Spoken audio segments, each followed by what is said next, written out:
Olá, amigos da Trevi Soluções Lean. Estamos aqui, Aristide Jesus, José Roberto Trevisan, para mais um episódio do TreviCast, o podcast que muda a história da sua empresa com metodologias Lean Manufacturing.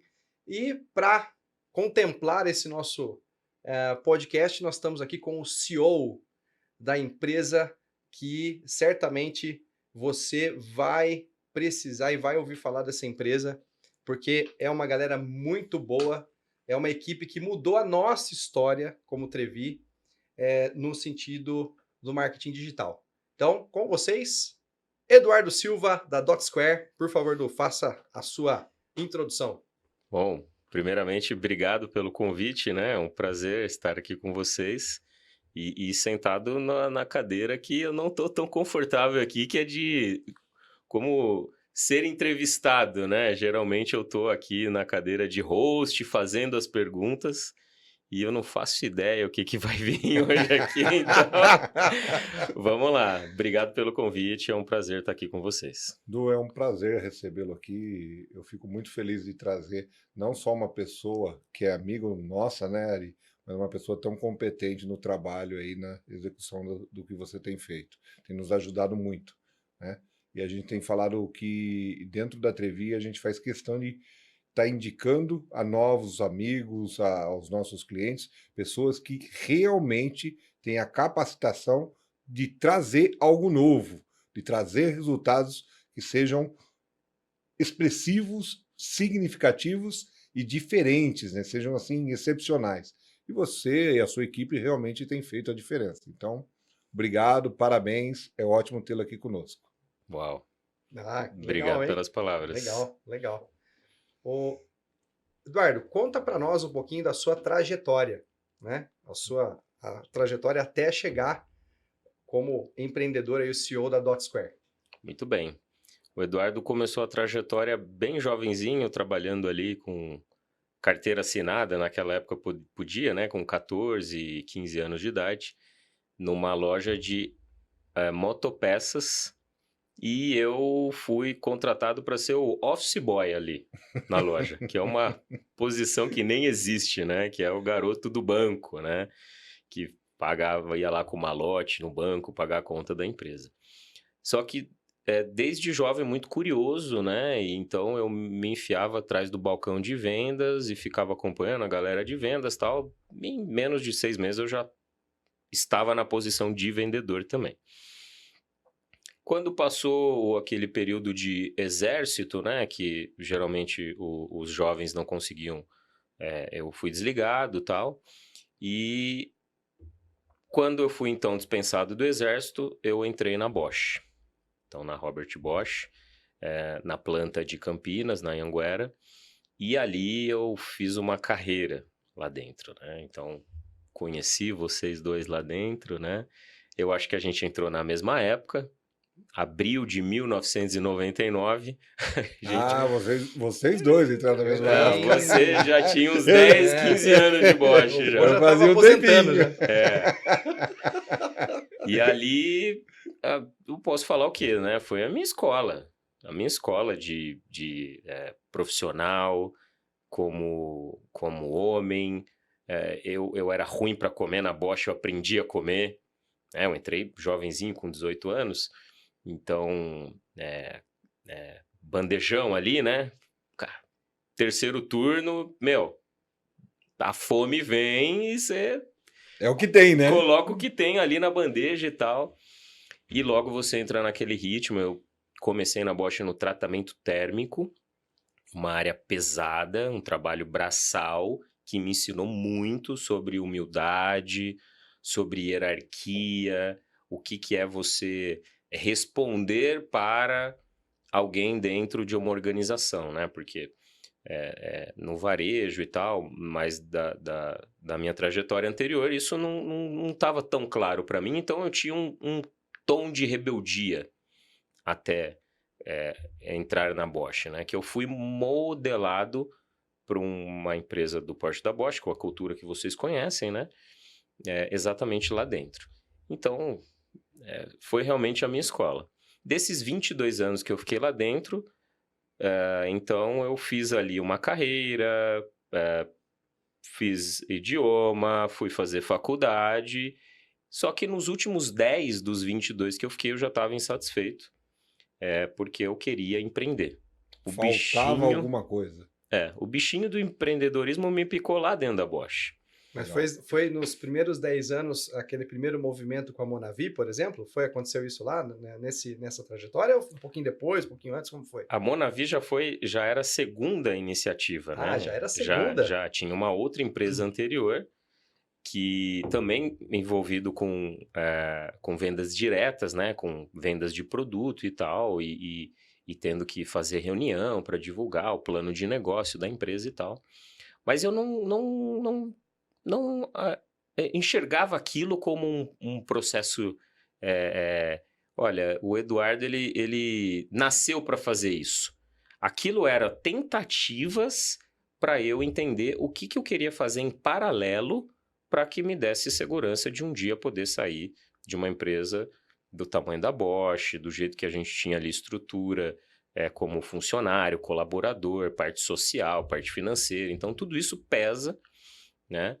E casado, com filho, então a decisão não é uma decisão fácil de ser tomada, né? Então a gente fica ali analisando os prós e contras a todo momento, e eu queria tocar alguma coisa em paralelo que realmente me desse, não precisava nem empatar com a Bosch, mas que eu entendesse que minimamente, olha, eu consigo manter um padrão razoável aqui para cuidar da minha família. E eu enxerguei na venda essa possibilidade.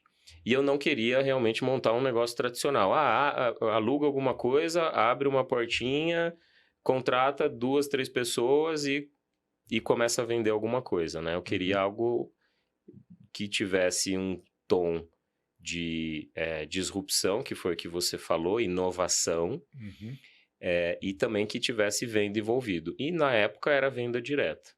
Quando eu entendi que a venda poderia conciliar com a tecnologia, e aí eu comecei a estudar lá para 2011, esse lance aí do marketing digital, né? Foi mais ou menos nesse período, tá? Olha, e hoje, como o CEO aí da DotSquare, né? Como que a DotSquare ela virou uma realidade, assim? Quando que você tomou conhecimento, assim, de que, puxa vida, agora não é só o CNPJ, né? Porque abrir o CNPJ é fácil, né?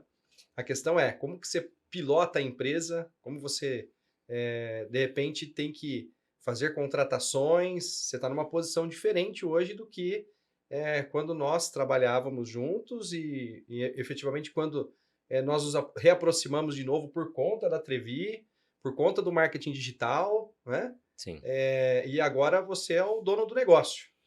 E aí, como é que é essa virada de chave? Bom, primeiro que antes até de nascer a DotSquare, o Eduardo toma então a decisão de se desligar da empresa, né? E antes até de eu tomar essa decisão, eu já havia aberto o CNPJ e já estava fazendo ali a emissão de notas fiscais e tal, e atendendo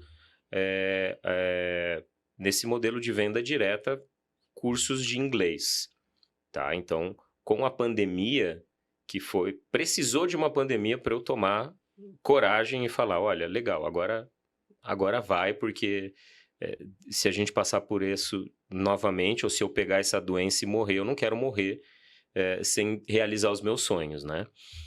Então, o Eduardo, como assessor de marketing autônomo nas empresas, ele logo entendeu que ele precisava de braço.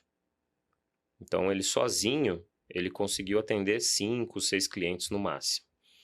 Quando eu percebi que o caminho era trabalhar com um time, eu ainda assim não estava preparado para trabalhar contratando pessoas e fazendo esse modelo mais de gestão. Eu tentei um atalho. E aí eu comecei a pesquisar sobre micro franquias. Encontrei uma empresa que tinha um modelo que me pareceu interessante e me associei a essa empresa. o modelo não foi realmente sociedade, mas existia ali um contrato e tal, que se eu fosse validado dentro do processo, eu poderia sim me tornar sócio em algum momento. E aquilo me brilhou os olhos, porque eu falei, olha, eu posso aqui pegar um atalho, né? E eu sabia mais ou menos o que estava em jogo caso eu quisesse montar a minha própria marca, a minha própria empresa, que é estruturar contabilidade, estruturar financeiro, estruturar RH, trabalhar em criação de processos, que é a especialidade de vocês. Legal, agora tem os processos. Como que eu treino as pessoas em cima desse processo? Aquilo para mim era assustador. Eu falava, eu não vou dar conta disso tudo. Então eu preciso já ter um negócio minimamente rodando e como que eu consigo entrar nesse meio aí, né? Quando eu fui para essa jornada, então, foram de 11 meses aproximadamente. Quando a cultura passou a não bater mais, eu tomei a decisão de sair. Fiquei um tempo, de uns 3 meses, que eu vou chamar de sabático aqui, meio que entendendo, poxa, o que eu vou fazer? Eu não tinha plano B. Né? Essa minha possibilidade com essa empresa era o meu plano A. E eu não tinha nenhum plano B. Coçou voltar pro mercado? Não. Ah, Loucura tem limite, né? Não. vou voltar a mandar currículo, Não, por quê? vou voltar a ser um empregado. Não por quê? Não que eu tô cuspindo no prato que eu comi durante anos, nem nada disso. Uhum. Mas não porque eu já tinha experimentado de começar algo sozinho e ter funcionado. Né? Porque quando eu era autônomo, eu já vi, olha, funciona, eu consigo sustentar minha casa, se eu começar a prospectar aqui, eu vou conquistar novos clientes novamente e eu vou conseguir minimamente estruturar alguma coisa para sustento. Mas eu não queria mais só isso. E aí eu já queria algo de relevância, realmente, né? Então, nesse período sabático, eu fui fazer uma viagem com o pessoal da igreja, fazer missões em Manaus, num barco, nos ribeirinhos ali. Foi um momento que eu pude literalmente me aproximar mais de Deus também, e buscar e também fazer o bem para o próximo, né? Porque é isso que a gente faz quando a gente está num momento assim. E quando eu volto, então, eu tenho ali quase que numa epifania, eu estava literalmente num momento de reflexão, de meditação, e me veio na mente, assim, um desenho de um quadrado, né? E o nome DOT, apenas isso. O quadrado e o nome DOT. Mas quase que num flash, assim, eu abri o olho na hora e falei, que é isso? Né? E aí eu comecei a refletir. Até que, claro, já safo de marketing, safo de registro de marca, fui ver se o domínio estava liberado, vi se o NPI tinha minimamente uma possibilidade de eu registrar a marca. Quando eu percebi que sim, já reservei o domínio, já segurei ali o processo do NPI para segurar a marca. E, enfim, eu reservo o nome e contrato uma agência especializada nessa parte de criação de logos e tal, e eles criam, então, a marca. Agora eu vou entrar para responder sua pergunta. Como que foi essa virada de chave, né? E começar a contratar. Nesse momento, então, eu percebi, legal, já tem um nome. E o nome, ele importa também para esse processo. O negócio eu já sabia que eu tinha, porque eu já sabia operar marketing digital e eu já estava num outro nível em processo comercial, né? Mexendo em CRM, já sabia fazer o setup, como que você faz o funil dentro do CRM, enfim. E aí surgiu 2 colegas, né, querendo conversar comigo, e de várias conversas que a gente teve ali, de possíveis possibilidades, uma que foi bem viável foi eu assumir um time que já estava operando e andando, atendendo clientes. Montamos ali um acordo comercial, inclusive um dos colegas eu conhecia, né, que é o Jonathan, e gostava muito do trabalho dele também. Aí eu falei, cara, é exatamente o que eu estava procurando, né? Um time já operando, eu conheço as pessoas, eles sabem o que a gente faz, agora tem que ver se dá match essa questão aí da galera trabalhar junto com o Eduardo, que foi um um corpo estranho dentro do time. Então eu tive que me validar dentro desse time, inclusive, né? E para resumir a história, nós já estamos indo aí para quase 1 ano juntos.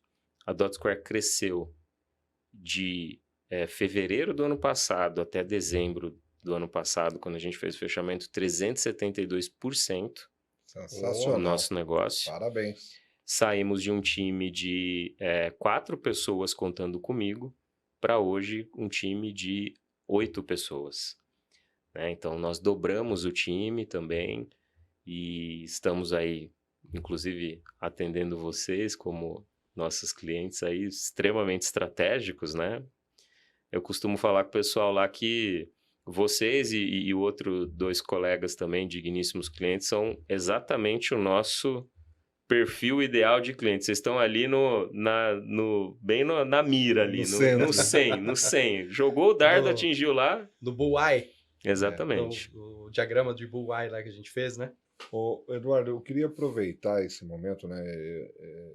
Talvez seja até uma pergunta meio capciosa, mas assim, eu falo sempre pro Ari, que o nosso produto, né, o produto que a Trevi gera, que é a prestação de serviços de alta performance, é um produto inovador, pouco conhecido no mercado brasileiro, ou pouco explorado no mercado brasileiro. É um produto muito difícil de vender. É difícil de você vender uma roupa, um farol, um carro, né? E eu imagino que para a sua equipe, em algum momento, isso foi desafiador, né? Como vocês trabalharam esse produto diferente, né? Porque nós somos diferentes, né? Como é que foi isso para a equipe e para vocês? Conte um pouquinho para a gente. Bom, uma coisa que eu posso falar para vocês, que o time tem uma habilidade muito grande, é de interpretar nos 4 P's do marketing aonde que a gente vai encaixar exatamente a estratégia de vocês. Porque hoje a gente fala muito de marketing digital, growth marketing e tal, mas eu estava lendo esses dias um livro do Kotler, pai do marketing, que na época o termo marketing digital não existia, ele falava de marketing eletrônico, exatamente o termo que Kotler usa. Dentro de preço, praça, produto e promoção, Roberto, a gente consegue vender qualquer coisa. Não tem produto que a gente não consiga criar uma embalagem, né? E para que você encontre ali um público comprador, se aquilo que você resolve no seu cliente realmente é efetivo, né? Porque também tem o ditado que diz que a pior coisa é você fazer marketing bom para produto ruim, que não é o caso de vocês. Então, entendendo que vocês já tinham um negócio de sucesso, concordam? De fato. Vocês não procuraram a gente para, meu Deus, a gente está batendo cabeça, a gente não sabe para onde ir. Muito pelo contrário. Vocês já tinham um histórico de operação, um histórico de clientes. Vocês nos procuraram para um posicionamento estratégico adequado da marca de vocês na internet e como fazer, claro, o famoso crescimento do negócio de vocês de forma estruturada, usando os elementos do digital. Então, dentro do que você tem de princípio do marketing, que são preço, praça, produto e promoção, os 4 P's, o time tem uma habilidade muito grande para interpretar esses 4 pilares, né, para fazer essa embalagem do produto para que ele seja vendido lá na frente. Então, seja produto físico ou seja serviço complexo, e é exatamente nessa linha que a gente gosta, né, que é o B2Bzão que eu costumo falar, o B2B de indústria, é exatamente o que a gente faz e, graças a Deus, temos feito com um certo sucesso, por isso que estamos aqui com vocês hoje. O Eduardo citou o Kotler, e eu quero citar o bilionário, o Robert Kiyosaki. Sim. Que ele tem lá aquela história dos quadrantes do fluxo de caixa, né? E aí nos quadrantes do fluxo de caixa, vamos falar os nossos quadrantes aqui, né? A gente saiu de empregado para autônomo, né? Então a gente saiu de empregado para autônomo, E ele fortemente, para ser o bilionário que ele é, ele entendeu que assim, olha, o autônomo não adianta, porque o autônomo tá lá, como diz lá, né, no mineiro, desgarrado no trem, né? Ou como diz o mato-grossense lá, catando o boi no chifre, né? Uhum. Para fazer as coisas acontecerem. E existe uma questão que envolve o quê? Você migrar para o outro lado, para os outros quadrantes, que é você ser o dono do negócio. E aí você passar para o último lado do quadrante, o último quadrante, no caso, que é ser o investidor. Né? Então, empregado, autônomo. Dono, investidor. Então, quando você olha para esses quadrantes hoje, onde você se enquadra hoje, Du? Como é que você se enxerga aí dentro da Dot Square? Hoje, definitivamente, eu tô no de dono, né? O empresário ali, o que faz a gestão e o crescimento do negócio. Agora, o quadrante de dono, de empresário, pode também se tornar se mal feito, né, a gestão desse negócio, você pode também virar novamente um autônomo ou até um empregado dentro do seu próprio negócio, que é o tal do empresidiário, né, que a turma fala. Você está preso no próprio negócio. Então, é exatamente isso que, com a maturidade que eu tenho hoje, que eu não quero para mim. Então, eu nunca escondi do pessoal, da turma que está lá trabalhando junto com a gente, de que eu não estou fazendo esse negócio para alimentar lifestyle meu e nem para só sustentar minha família e tá bom aqui, não, vamos só dando um tapinha aqui e tal, porque não quero crescer mais, pelo contrário. A gente já está com quase um ano trabalhando em posições de liderança dentro da empresa. Então, o Eduardo já vai ali se multiplicar exatamente por conta disso. Porque se deixar, você vira refém do próprio negócio. Então, é isso que eu não quero. Por isso que nós estamos estruturando o modelo organizacional, como que vai funcionar o nosso organograma, quem que vai ombrear comigo na operação para que eu realmente fique numa posição mais de comercial, área comercial e executivo, até que um dia eu encontre alguém para fazer o executivo e eu vou ficar numa posição mais de conselho, talvez. Mas nós estamos realmente fazendo esse negócio para crescer, a gente não está brincando. E o crescimento não vai ser só o orgânico, tanto que tudo que a gente faz lá dentro e a gente orienta os nossos clientes a fazer, a gente costuma falar assim, que casa de ferreiro, o espeto lá é de adamantium. Se eu falo para o cliente, tem que fazer conteúdo, a gente tem que estar fazendo conteúdo. Nós falo, percebemos, né, claramente. Se eu falo para o cliente, tem que ter CRM, a gente também tem que ter CRM. Tem que ter rede social, a nossa rede social está lá, sendo alimentada. Né? É o bom e velho jargão cristão, quando a gente aprende lá na escola dominical, sobre, ainda na adolescência, né, nos adolescentes que fazem parte do estudo ali, bíblico e tudo mais, sempre tem a máxima lá. O mundão vai dizer assim, ó, faz o que eu falo, mas não faz o que eu faço. Uhum. Só que aí, quando a gente assume uma posição como essa de responsabilidade, porque você já não tem mais as seguranças que você tinha dentro de um CLT, né? Mas agora você tem o quê?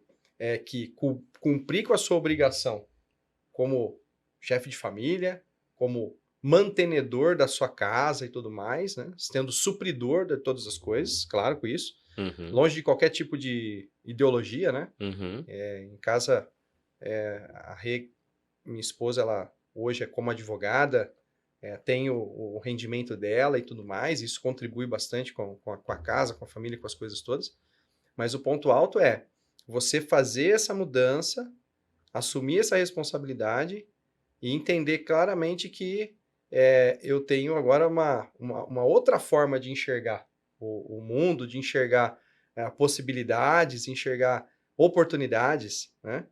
E aí falar, faz o que eu falo e não faz o que eu faço, não é uma máxima. Então, se a gente fala de otimização de processos, vocês falam, como você deu exemplo, né? Olha, a gente fala para o cliente nosso que ele tem que fazer postagem, que ele tem que gerar conteúdo e a gente não gera, então alguma coisa está errada, né?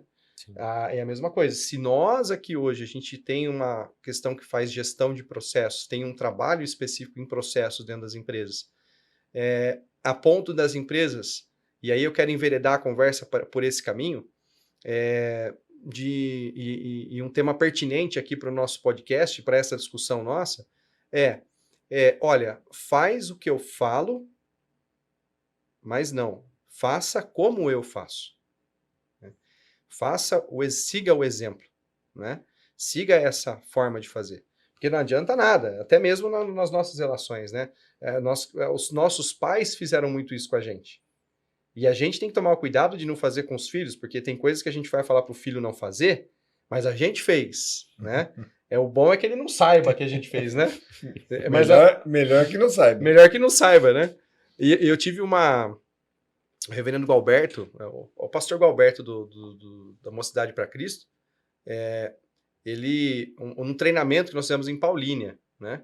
E a gente falou assim, pastor do céu, nós vamos falar com os adolescentes sobre essa questão e tal, de sexualidade, e que, né, tem questões aí, cara, a gente vai falar para eles que não deve, que a palavra ensina de uma determinada maneira, mas, por exemplo, eu não vivi isso, né? E aí, como é que eu faço, né?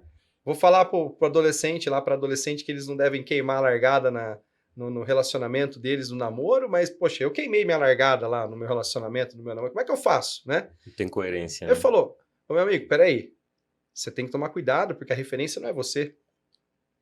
Não se exponha. A referência não é você, a referência é a palavra. A referência não é você, o que você está ensinando é aquilo que você deveria ter aprendido, mas você não aprendeu. Mas você teve consequências em relação a isso. E dentro do contexto empresarial, se a gente não fizer de tal forma a ser o exemplo daquilo, do que a gente vende, automaticamente a gente é incoerente. E isso é uma incoerência que fica aqui. Fica lá no travesseiro, muitas vezes, né? Mas que essa formatação agora para crescimento, e aí para onde eu falei que eu quero enveredar a conversa, é dizer o seguinte, olha, por que uma empresa de grande porte, ela deveria contratar a DotSquare e não montar a sua própria equipe de marketing digital? Porque as empresas têm uma grande musculatura, muitas vezes, e aí existe uma questão que envolve os acionistas, ou então, se a empresa de capital fechado, ela vai ter ali a sua estrutura, o seu budget, né? E falar o seguinte, hoje já é sabido, antes até há pouco tempo atrás não se sabia, mas hoje assim, as empresas quer montar um estúdio de podcast, vamos comprar umas câmeras, comprar os microfones bacanas, você já consegue orçar, tem um orçamento disso, né? E já consegue também ter um vislumbre do retorno. Mas entre a empresa de grande porte ou de médio porte investir, né, num estúdio e tudo mais, e criar uma equipe exclusiva para marketing digital, por que ela deveria escolher uma empresa como a DotSquare? Assim como, né, por que uma empresa hoje que tem uma musculatura, ela deveria, por exemplo, investir em formar a sua equipe, ou alguma parte da equipe, como nós fizemos parte disso, fizemos parte de uma equipe de elite, a tropa de elite lá dos processos, né? Vamos lá agora resolver o processo, vamos fazer o mapeamento, vamos fazer o plano de ação e tal, né? Colocar a casa em ordem e, ao invés de criar essa equipe dentro da empresa, contratar a Trevi, né? Muito bem. Vocês sabem que dentro de uma empresa o que não falta são atividades, tarefas, demandas, algumas importantes, outras urgentes, outras, né? As tarefas, elas são infinitas dentro de uma empresa. E quando você fala, olha, eu vou criar a minha equipe interna de marketing. Essa equipe, ela, no começo, né, vai estudar, vai se dedicar, vai atrás de inovações, de novidades. Depois de um tempo, as tarefas dentro de qualquer negócio, elas vão se avolumando e essa equipe, ela vai ficando acostumada com o mesmo. É o famoso mais do mesmo. Então, um ponto importante para responder a sua pergunta, no meu ponto de vista, é ter um parceiro com um olhar de fora, ele permite que você vai se dedicar nas tarefas que são realmente importantes para essa estrutura de marketing e não vai ter influência do ambiente interno da empresa para que essas outras tarefas urgentes e tal, que realmente são ali também importantes, mas a maioria apaga fogo. A maioria apaga fogo dentro de qualquer setor, de qualquer empresa.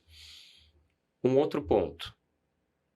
Os especialistas dizem que a inovação acontece na intersecção de áreas que, na maioria das vezes, não tem nem ligação entre si.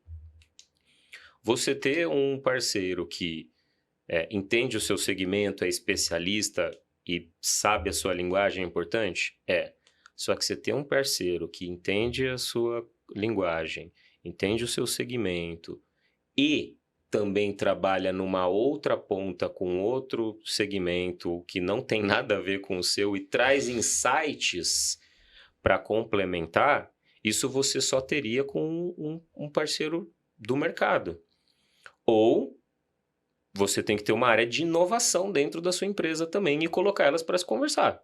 Falou, inovação, vai lá conversa com o marketing, que esse marketing aqui está muito parado, não está trazendo nada de novo para gente, que foi o que o Roberto abriu no começo do speech dele. Então, parceiro focado naquilo que é realmente importante para o crescimento do seu negócio. Inovações acontecem porque nós estamos atuando em vários segmentos. E do ponto de vista de custo também, eu acho que é extremamente importante. Porque hoje nós temos ali um time especializado. As pessoas não fizeram um cursinho de uma semana no marketing digital. Elas têm formação acadêmica para estar sentado lá onde elas estão. Com certificação do Google, do Meta. Recentemente nós ganhamos ali o selo do Google, o selo do RD Partner, que é a maior automação de marketing do Brasil. Então, nós temos aqui qualificação para estar onde estamos. Isso tudo tem um custo. O investimento intelectual das pessoas, a remuneração das pessoas e esse custo diluído entre uma carteira de clientes para vocês, para as empresas, evidentemente que vai ficar mais barato do que você ter que contratar um especialista de Google com 8 anos de mercado. Ou seja, cada macaco no seu galho, né? Exatamente. E muitas vezes é o quê? Não é core da empresa. Acho que uma questão que vale a pena a gente abordar, não é o core da empresa marketing digital. Não é o core. Aí vai lá, junta lá, pega o estagiário. Não sou contra estagiário, amo os estagiários, gosto de desenvolvê-los, né? Tenho vários que eu posso dizer, inclusive nós vamos trazer aqui no nosso podcast. Com certeza. Pessoas que foram estagiárias, que passaram pelas nossas... pelo nosso momento ali de gestão, de orientação, né? Uhum. E cara, não é o core. Aí separa lá, tira uma pessoa, aquela pessoa, aquela lá, vamos juntar essa aqui, quem sabe vocês vão cuidar disso. Esse tem um jeitinho, né? Nossa, aquela menina é craque nas redes sociais, já ouvi isso? Já ouvi isso, não é? Uhum. Aquela mocinha lá é craque nas redes digitais, nas redes sociais, ela tá sempre no Instagram e tal, não sei o quê.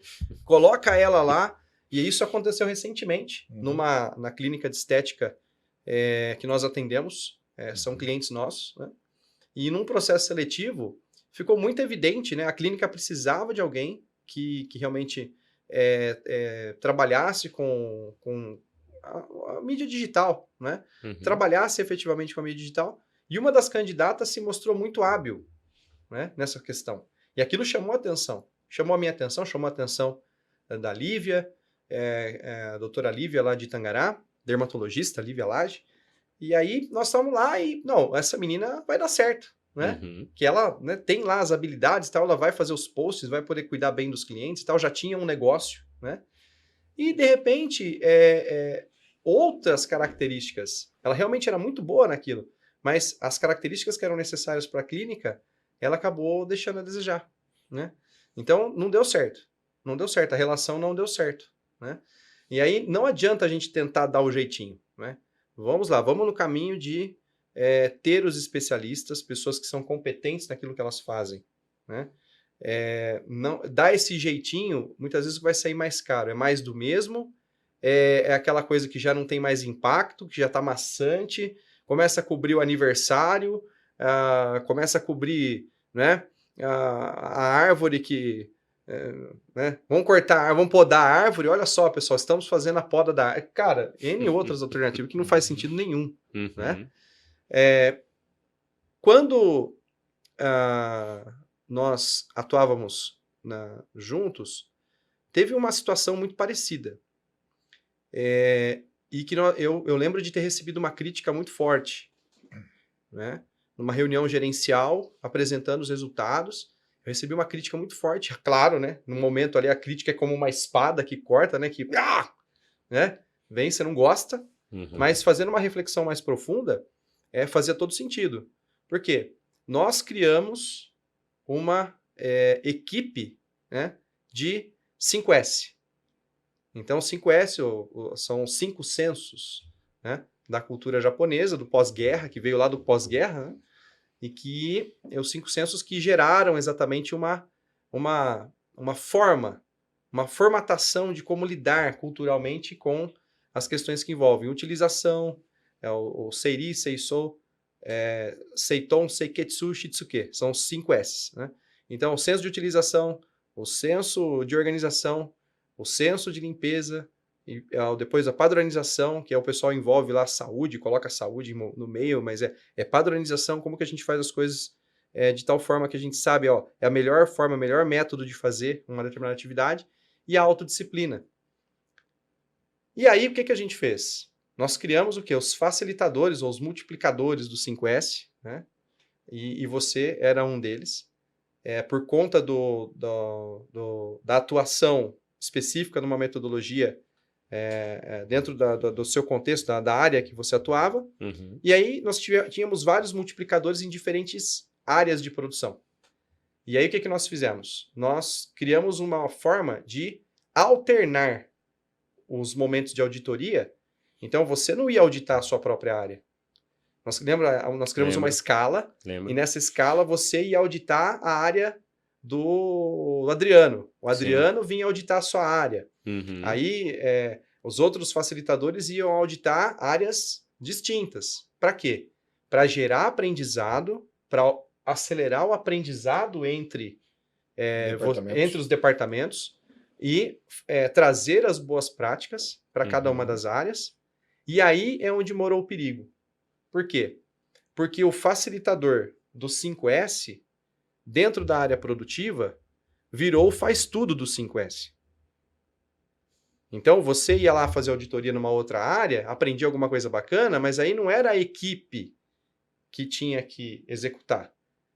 Sobrecaía sobre o facilitador. Né? É a mesma coisa, vamos pensar assim, lá no marketing digital, monta um estúdio de podcast, tem umas câmeras bacanas, de repente, tem que fazer foto não sei do que, fazer foto não sei o que lá. Aí a pessoa vira um faz tudo e não faz nada. Né? E acontece que, para a cultura realmente ser algo verdadeiro, não é o facilitador que tem que ser... E essa foi a crítica que eu recebi da gestão. Né? A gestão falou assim, vocês criaram as faxineiras do 5S. Foi assim que ele falou, né? As donas de casa do 5S, ou os faxineiros do 5S. Porque daí o que acontece? Você deixa de arrumar a cama, você deixa de fazer o básico, você deixa de lavar a louça, né? A diarista do 5S, vamos dizer assim, né? Por quê? Porque você agora não precisa mais fazer aquilo porque tem alguém que faça. Né? Tem alguém que faça. E aí pegar o exemplo, pedir para o Roberto falar do exemplo que nós vivemos essa semana. Nós vivemos essa semana numa questão que envolve o quê? A inspeção. Né? Tem lá uma inspeção final do produto. Né? Mas aí, os operadores que estão antes dessa inspeção, qual que era o comportamento? Qual que é o comportamento da operação antes da inspeção final lá, que é para segurar tudo quanto é problema de qualidade? Eu estou aqui para produzir. A qualidade é de outro departamento, tá? É da operação lá da frente. Eu não tenho que garantir qualidade, eu só tenho que produzir. Mas aqui é da mão para a boca. Ó. Eu estou fazendo a minha peça, passo a peça aqui para o Roberto tem que passar a peça para você. Eu e o Roberto, que somos operadores, nós somos operadores. Eu não tenho essa responsabilidade. Eu aperto o parafuso. O Eduardo, que é da qualidade, ele tem que estar preocupado com a qualidade. Mas isso não era uma verdade absoluta. Existiam pessoas na Mais operação comprometidas. preocupadas e comprometidas com problemas que eles detectavam na peça. Então, fala assim, poxa, aqui tem um problema, né? Eu preciso chamar meu líder para avaliar. Mas a tônica do negócio não, passa, produz, faz aqui a operação, a gente é pago para isso, então, cara, Fazemos o mais rápido que o pudermos. mais rápido que a gente puder, porque a qualidade quem vai cuidar é quem está lá no final do negócio, né? E aí a gente se surpreende com números de 30%, 40%, 50% de rejeição. E a gente ficou abismado, né? Falou, caramba! Inclusive hoje, né? Hoje nós fizemos a apresentação gerencial e, né, ninguém gosta, mas nós colocamos literalmente o bodão na sala, né? O bodão fedido, mal cheiroso. Trouxemos o bodão para a sala de estar, que era justamente falar de duas coisas fundamentais. A primeira delas é a máxima, né, da empresa, uma das máximas da empresa, e a gente falou isso para a diretoria, e surtiu. Sim. A gente ficou naquela coisa, será que a gente fala? Não, nós vamos falar. Faz Isso. parte dos nossos valores, a Vai gente ser doer, transparente. mas- Vai doer, mas nós vamos falar. Então, ó, a máxima aqui desta empresa o padrão que a gente encontra nesta empresa é não cumprir os padrões. Então a gente falou isso, Uau. o padrão aqui é não seguir o padrão. Né? Pesado, hein? É pesado. Mas a gente tinha evidência que vinha do cara da portaria, do operador e do diretor. Ninguém segue padrão. E aí, se segue pelo exemplo, né? Se ninguém segue, tá tudo bem, né? O padrão é esse. O padrão é esse. E isso refletiu exatamente o quê? Quando a gente mediu os tempos de ciclo das operações, da produção, né? Quando a gente fala assim, para quem está ouvindo a gente dentro do contexto mais leigo, né? Todo produto ele tem etapas, e essas etapas são muitas vezes postos de trabalho manuais ou automáticos, com máquinas que fazem aquela operação. Então a gente fez o quê? A gente fez um diagnóstico medindo os ciclos. E muitas operações são manuais.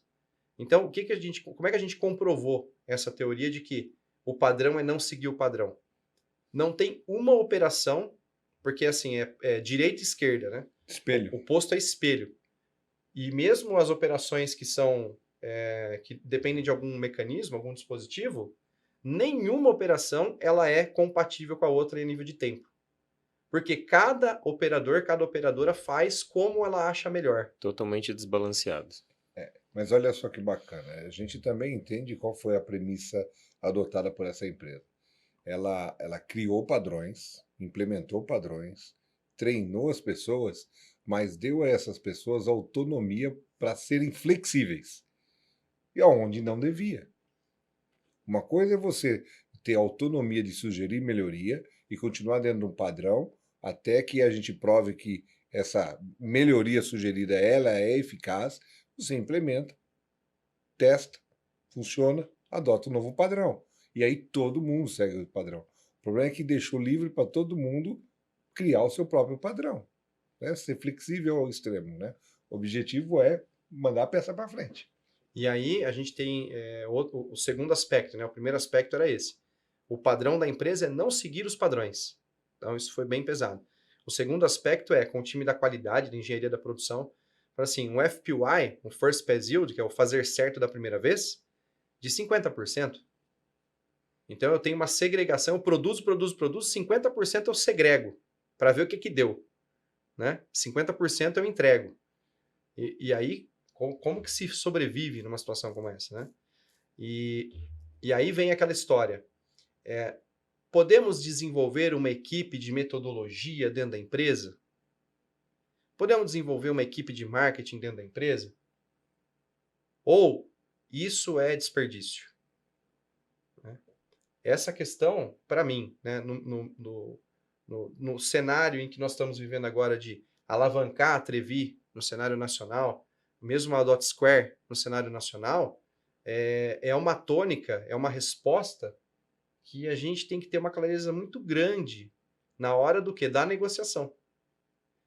Porque nós estamos, para atender agora, nós estamos a caminho, né, para fazer um atendimento de um cliente nosso muito querido, muito especial, e que eles fizeram questão de contratar uma engenheira de processos.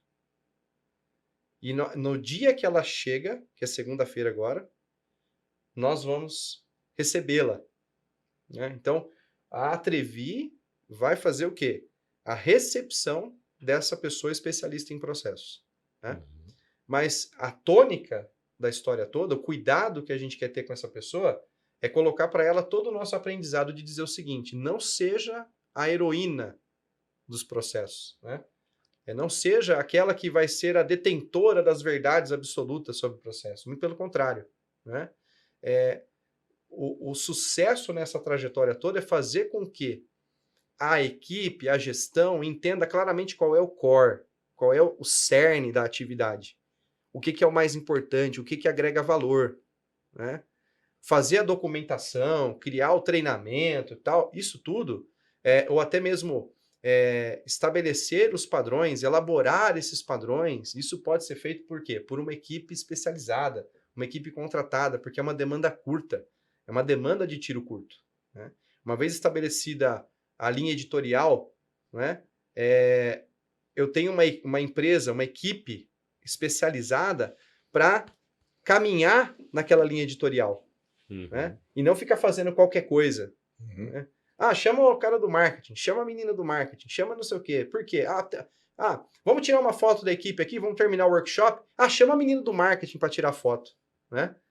Mas por que a menina do marketing? Por que eu não posso tirar a foto, encaminhar essa foto, escrever lá o texto, né? É básico ali para que a menina do marketing possa trabalhar aquela informação. Então, vira uma situação muito... eu posso dizer assim, é um desperdício. É um desperdício. Eu deixar de fazer o core da minha empresa, né, para não contratar especialistas do mercado, como nós, como o time da DotSquare, para efetivamente trabalhar de forma, o quê? Assertiva, metodológica, com conhecimento, experiência dentro de um cenário em que o resultado é extremamente importante, né? Sim. Então, aí vem uma situação agora para a gente colocar na mesa aqui e a gente discutir. Como que a gente... Você falou uma coisa assim, eu quero colocar alguém do meu lado para aprender comigo, né? A gente sabe disso, a gente brinca treinamento por encosto, né? Encosta lá, encosta no Trevi lá que você vai aprender, né? Encosta no Eduardo lá para você saber o que é 5S, o que é TPM, né? A manutenção produtiva total, enfim. Mas e aí? Como sair do quadrante autônomo? Como garantir, até no processo de melhoria contínua, se a gente pensar assim, né? Na cadeia do fluxo de caixa, a gente tem lá o empregado. Aí eu melhorei, virei um gestor dentro da minha empresa, mas eu continuo empregado, né? Sim. Eu não sou dono de nada, né? Virei o presidente da empresa, continuo empregado, né? Mas aí, o que eu faço? Peraí, agora eu virei um autônomo. Ufa, agora eu não sou mais CLT, eu tenho uma MEI, agora eu tenho uma ME, agora eu tenho uma, enfim, né? Tô no lucro presumido, tô no lucro, né? No lucro real, começa a vir a parte da dificuldade do Brasil, né? Impostos. Mas aí, beleza. Aí você sai dali e fala, não, agora eu sou o dono, né? Para sair do autônomo para ser o dono, né? Essa caminhada aqui, eu conversando com o Erwin Franiak, que é o presidente da SA for Mobility, essa semana, foi comer carne de panela em casa, né? Então eu deixo aqui minha saudação para o Erwin Franiak, o nosso querido presidente da SA for Mobility, presidente dos patrulheiros de Valinhos, professor do Cotuca, da Colégio Técnico da Unicamp, uma pessoa queridíssima, né? Minha mãe participou com a gente ali do jantar, né? E ela falou, filho do céu, o Erwin é como... Ele trata você como se fosse um filho. Parece que é o pai falando com o filho, né? E é um carinho muito especial, muito grande. Ele disse uma coisa para mim que ficou gravado na minha cabeça. Eu dividi com o Roberto, quero dividir com a nossa audiência aqui, que toda empresa que hoje ela é centenária, que teve assim, longevidade no mercado mundial e que teve expansão no mercado mundial, começou como uma escola. Ele me contou um negócio que eu não lembro. Eu estive na casa do Bosch, lá na Alemanha, na casa dele, na casa onde ele viveu os últimos dias de vida dele. Que virou fundação. Que virou fundação e tudo mais. Eu lembro de colocar a mão o corrimão da escada ali, onde ele descia, tá até gasto a bolota de madeira, assim, né? Onde o pessoal, onde ele punha a mão ali para descer para tomar café. Uhum. Mas o ponto-chave é que ele começou prestando serviço com a bicicletinha dele lá, mas ele formatou uma escola de mecânica de precisão.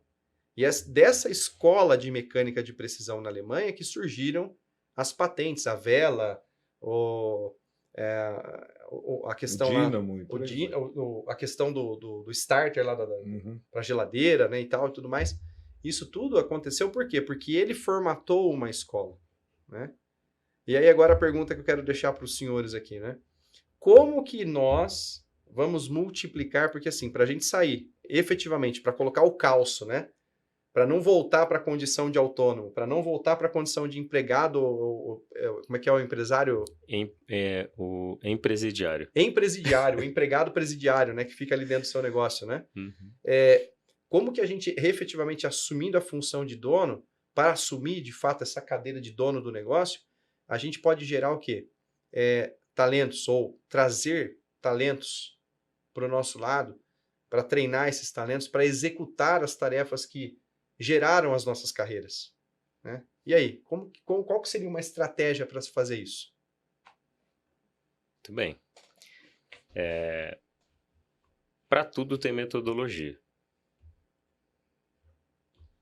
Para tudo tem metodologia. Eu sou um cara, por incrível que pareça, mais introspectivo do que, né, extrovertido. Sou mais para dentro que para fora. Costumo falar assim, é mais fácil para mim explicar. E eu me encontrei em vendas, né? Por quê? Eu entendi que existia método. Tem um começo, input, tem um meio, processamento, e tem o final, output, que não necessariamente é a venda em si, é o cliente indo lá e comprando, mas você vai ter um resultado. O resultado vai sair, seja a venda ou a não venda, ou o não, agora não, enfim. Para gestão, a mesma coisa, né? Eu me formei vendedor, eu não nasci vendedor. Então você tem aqueles caras que são os vendedores natos, né? Não, esse cara vende aí qualquer coisa.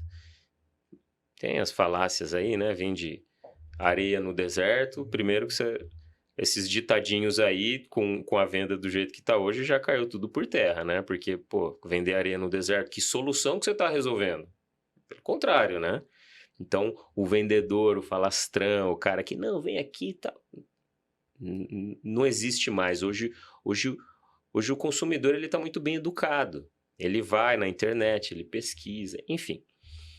Então, eu acredito, Aristides e Roberto, que o Eduardo está ainda nesse processo de formação como empresário.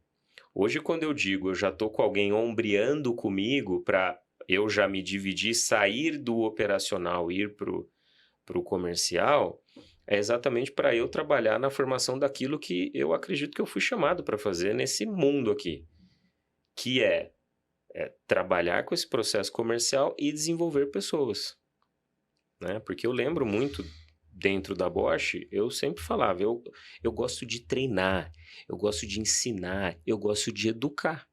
Eu também acredito que a educação é a base de tudo. Tanto que na DotSquare nós temos aqui um sonho ainda, né? Mas de montar um projeto educacional com crianças, com adolescentes, né? De áreas de risco, para poder trazê-los para perto da gente, ensinar ali como que a gente faz, ensinar alguma atividade voltada para marketing, voltado para tecnologia, e numa dessa a gente está formando a nossa própria base de trabalho para o futuro. Mas a intenção é retirá-los dessa situação, ensinar, né, uma capacitação deles, né? E a gente via isso acontecer muito dentro da Bosch também, para que a gente forme, então, o nosso time de trabalho. Então, para responder objetivamente sua pergunta, as pessoas podem também se tornar gestores, né? Se você está querendo sair do operacional, você, no mínimo, já tem que estar desenvolvendo alguém para sentar na sua cadeira. Se você não tem minimamente isso desenvolvido, como que um dia você vai sair da posição para você fazer algo mais estratégico, ou algo mais executivo, ou algo mais comercial? A IA está chegando aí, mas você acha que a IA vai substituir nesse nível tão cedo? Não sei. Não vou falar que duvido, mas mesmo, é no mínimo, né, discutível. e mesmo que a IA chegue nesse nível, né? Eu acredito de verdade que a criatividade fica limitado ao nível de informação que você carrega nessa IA.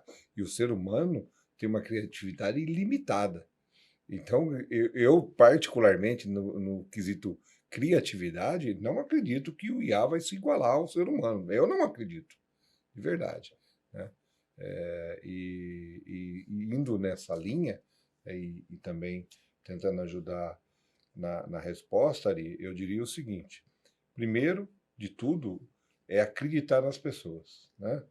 E segundo é buscar as pessoas que têm uma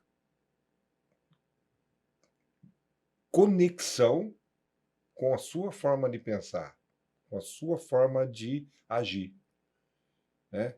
Quando você tem essa sinergia, caminhar fica muito mais fácil, desenvolver as pessoas fica mais fácil, né? Porque quebrar a barreira comportamental é possível? Claro que é, mas é extremamente doloroso para ambas as partes, tanto para quem está ensinando, quanto para quem está aprendendo, né? Eu, por exemplo, eu não tenho mão nenhuma para plantar. Aliás, eu plantar a coisa é certo que vai morrer. Cara, é um exemplo muito bom, cara. É isso mesmo. Não funciona, né? Então, contrata um jardineiro, né? Contrata um jardineiro, né? Para Uhum. que você vai se meter a fazer alguma coisa que você não vai conseguir atingir uma qualidade mínima para o seu processo, ou não vai conseguir atingir uma condição mediana? Não faz sentido. Tem um monte de gente muito boa, vou citar a própria Dot Square como especialistas, né, que vai me fornecer uma gama absurda de conhecimentos. São 8 pessoas hoje, né, Sim. Eduardo? Que estudaram. Se eu somar as 8 pessoas só de faculdade ali, ó, já deu 16 anos, ou mais, né? Brincando ali, se pegar todo mundo formado, né? 6 vezes 8, 48, mas puta, arrebentou, né? Eu jamais vou chegar no nível dessas pessoas. Não faz sentido. Não faz sentido, né? Então, contratar o especialista para momentos especiais. E não contratar especialista para o básico. Ah, eu tenho que ir lá jogar fertilizante na terra para preparar. Cara, isso eu vejo na internet, eu jogo. Agora, plantar, né? Plantar é outra história, né? Assim, você ir lá cultivar um negócio para crescer, requer a mão de quem sabe fazer, né? Então, por exemplo, eu queria fazer um negócio especial na minha empresa, eu tenho uma indústria ou tenho uma oficina. Quer fazer um negócio especial que vai dar um resultado fantástico, que você pode fazer dentro de casa? Faz 5S. Mas faz 5S muito. Vai descobrir o que é 5S. 5S não é limpeza. Vai descobrir o que é 5S. Faça isso muito bem feito. Você vai ter excelentes resultados. Dali para frente, procura um especialista. Porque o jardineiro, né? Vamos para a agronomia.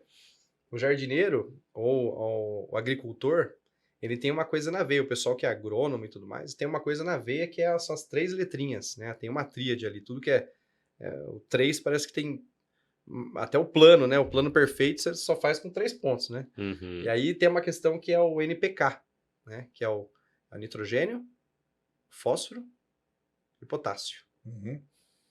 Então, a relação do nitrogênio, fósforo e potássio para uma determinada cultura faz com que aquela fruta seja doce, faz com que aquela flor seja bonita, ou que aquela planta floresça, melhor dizendo, faz com que a grama fique verdinha, né?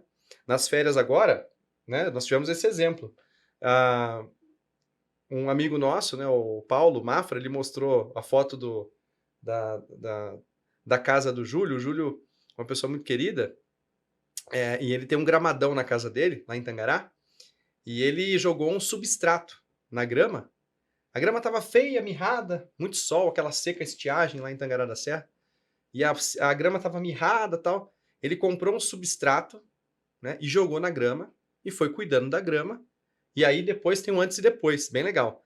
Aquela grama tá verdinha, tá bonita, né? Tá aquela coisa, parece um tapete, né? Bom, Funcionou. funcionou, pegamos o exemplo, assim, cara, amor, tô aqui em São Paulo, você tá aí em Tangará, daqui a pouco você vai voar para cá, vai lá na Agropet, na do Campo, né? Dos nossos amigos lá, e Compra. vai lá no campo, lá do pessoal do Janderson, de La Libera, pessoal que tive a oportunidade de fazer a moderação junto com a Daniela, que é jornalista lá em Tangará da Serra, já foi jornalista em várias televisões e hoje tem as suas atividades ali. Fizemos o primeiro encontro da pecuária do futuro, né? E o que o Ari estava fazendo lá? Fazendo a moderação, não sei nada de pecuária, né? Fui lá contribuir como moderador do evento, né? E já estão ventilando o segundo evento para esse ano. E aí, né, lembrei do Janderson, lembrei do Campo, falei assim, vai na do Campo, conversa com o pessoal lá, fala, ó, tô com gramado, leva foto e tal, leva a quantidade, 1 metro quadrado de grama e tal, não sei o quê. Fizeram certinho, deram o substrato para ela. Só que, o que aconteceu? Ela jogou o substrato e veio viajar. Deixou o substrato rolando lá na nossa terra, no nosso gramado. Fazendo o papel dele. Fazendo o papel dele. Quando nós voltamos de viagem, 20 dias depois, né? Cadê a grama? A grama sumiu, porque as ervas daninhas ficaram todas doidas lá. Assim, cresceu aquele monte de erva daninha. Destruiu um pouco o que tinha. Tô até com calo na mão aqui de roçar lá. A Laurinha, minha pequena, ainda falou assim, papai, você é fazendeiro? Eu falei, por quê, filha? Não, porque você tá com a enxada, você tá carpindo, né? Que nem eu vou lá na fazenda, o Vodenirão, lá no São José do Mantimento. Você é fazendeiro? Eu falei, não. Mas é claro que não ia dar certo. Porque tem uma parte da história que a gente não entendeu. Que você joga o substrato sim, a erva daninha vem, você tem que tirar. Tem que ir lá e, né, com a enxada, tirar essas ervas daninhas. E ir cuidando, fazendo regando de forma adequada, para que a grama realmente fique bonitona, né? Então tem uma parte da história que, assim, olha, eu tentei, eu falei assim, era só jogar o substrato. E muitas vezes, dentro de uma situação nas empresas, dos negócios, eu falo assim, isso aí é fácil, né? Pega o Joãozinho ali. Pega o Joãozinho ali que ele vai fazer, né? E aí muitas vezes penaliza a pessoa pelo fato de não ter dado certo, né? Eu sei que eu dei muito valor e falei pro Trevi assim, cara, não dá para continuar. Quando nos primeiros vídeos ali no LinkedIn a gente começou a fazer, falar, cara, vamos fazer. Lembra? Você incentivou, você tava ali com a gente, ó, vocês têm que gerar conteúdo, cara. Eu falei, cara, toda quinta-feira à noite eu vou passar a noite inteira, mas eu vou gravar um conteúdo, né? Verdades e metodologias, né? Gravei lá os episódios, todos os episódios que eu me dispus a fazer. Gravei os episódios na cara e na coragem, porque eu vou editar, porque eu vou nada. Vai ficar cara, bom. Vai ficar horrível, ficou horrível. Se pegar o primeiro episódio do Verdades e Metodologias e o último, você vai ver que o primeiro episódio tá eu lá com o celularzão na mão, gravando, tentando fazer e tal. Mas aí, eu até levei uma bronca de uma senhorinha que eu fui gravar num terreno, ela parou com o carro atrás de mim. O que o senhor tá fazendo aí? Esse terreno aqui é meu. Vou explicar para ela, não, por favor, vou explicar para ela. Falei, olha, fique tranquilo, eu tô gravando um vídeo pro meu canal ali no LinkedIn da nossa empresa, né? Então peguei um exemplo aqui de um terreno onde eu vou construir, por exemplo, dando um exemplo, se alguém fosse construir uma empresa aqui nesse terreno, nós temos a especialidade de, antes de levar para arquitetura, eu deixo aqui o recado para os nossos escritórios de arquitetura de plantão, e quero lembrar aqui a Jordana da AEX, que é uma parceiraça nossa, e a Jordana foi quem descobriu a Trevi, né, dentro da Fibrasa, lá no Espírito Santo, descobriu a Trevi por conta de um atendimento que ela estava fazendo com o time da Extra Fruit, lá em Viana, no Espírito Santo, e aí, de repente, o time precisava de um layout das máquinas. Mas a demanda veio assim, né? Precisamos definir onde vamos instalar as tomadas. Vocês da Trevi sabem onde instalar as tomadas? Para falar mais bonito, né? Vocês sabem definir onde são os pontos de energia, né, das máquinas? A gente falou, nós sabemos. Nós sabemos definir os pontos de energia. Por quê? Era o ensejo para que nós trabalhássemos layout orientado ao fluxo, né? E eu estava lá gravando, então, um terreno vazio, falando, se você, empresário, vai construir a sua empresa, antes de chegar no arquiteto, no engenheiro civil, na construtora, né? Faz um trabalho com a gente para enxergar como que o seu processo vai funcionar. Qual que é a posição das máquinas? Onde vai chegar a mercadoria? Onde vai ser o seu estoque? Qual é a geometria do barracão, do pavilhão ali, né? Como é que tem que ser isso, né? E aí, por exemplo, num investimento lá de 62 milhões de reais, por conta de 10 metros, né? O prédio foi construído de forma equivocada. Equivocado. Né? A carreta vamos falar assim, 5 eixos, uma carreta de 5 eixos. 12 metros, 14 metros. Uma carreta de 5 eixos, ela, por conta de 10 metros, não consegue manobrar da forma adequada dentro de um prédio novinho. Percebe? Matou completamente o fluxo de produção. Então, assim, como é que o pessoal brinca? Tem uns memes aí na internet que falam assim, né? Se não tem... se não é profissa, não entra, né? Uma coisa assim que o pessoal fala. Assim. Se não tem conhecimento, se não tem experiência, não entra. Não né? sabe brincar, não desce pro play. Não desce pro play. Se não tem o conhecimento, não vai meter nas caras, porque... Tá fadada da encrenca, né? Tá fadada da encrenca. E aí, acho que assim, tenho absoluta certeza de que o despendimento de recurso, né, de tempo, né, nós vimos lá a engenheira de alimentos, junto com a estagiária, né, fizeram o desenho de um layout. Fizeram, com quadradinhos e bolinhas. Mas elas fizeram. Né? Ia dar certo? Ia dar certo. Só que seria o melhor fluxo de processo? Seria a forma mais adequada, já que eu estou indo para uma planta nova, indo para uma folha em branco, né? Será que não teria chance de melhorar, entender claramente como é que é o fluxo desse processo? Quantas variações elas fizeram para chegar nesse modelo final, né? Se é que houveram variações, né? Mas o grande problema de pessoas que fazem esse tipo de coisa é a falta de conhecimento. O cara só pensa no fluxo principal. E os contrafluxos? Né? Normalmente os contrafluxos acabam matando 30%, 40% do seu fluxo. Se você gera resíduo, por exemplo, se você não está preparado para eles, você vai ter toda hora um choque no seu fluxo. Né? E aí vai dar encrenca. E uma encrenca bacana era o quê? Era o coco, né? O coco. O coco. O pessoal ia ter que investir, o layout que era previsto, eles teriam que investir num equipamento para transportar o resíduo do coco que tinha sido extraído da água para invasar. Então tem uma invasão fora da empresa. Para fora da empresa. Sendo que na solução que nós estudamos no layout, foi só uma portinhola. O próprio movimento da máquina joga o coco para fora, já cai na caçamba lá do lado de fora. E o investimento de 300 mil virou 500 reais. Uau! Né? Mas isso, de novo, se não tem experiência, não entra. Não entra. Se não tem experiência, não entra. E acho que para a gente ir para o caminho, para finalizar aqui o nosso tema, eu quero lançar um desafio para nós, como Trevi, e já junto com o Eduardo e o time da Dot Square, nós queremos, né, jovens talentos.